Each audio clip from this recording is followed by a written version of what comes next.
Γι' αυτό εδώ το βιβλίο πραγματικά δεν έχω λόγια από εκδόσεις Μάρτη. Με λίγη αγάπη, καλοσύνη απλώνεται παντού.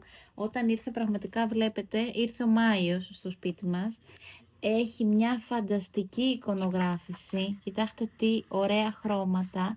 Μιλάει για ένα αγοράκι και τη γιαγιά του που φυτέψαν ένα σπόρο και έγινε ένα ολόκληρο λουλούδι το οποίο έδωσε ζωή σε όλη την πόλη.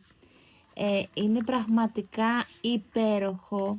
Μπορείτε έτσι να φυτέψετε και με τα παιδάκια σας ηλιοτρόπια ή όχι μόνο ηλιοτρόπια, να φυτέψετε και να δείτε πώς μεγαλώνει ένα λουλουδάκι που βγάζει το σποράκι του, τις ρίζες του, τα πέταλά του, τα φύλλα του. Κοιτάξτε εδώ.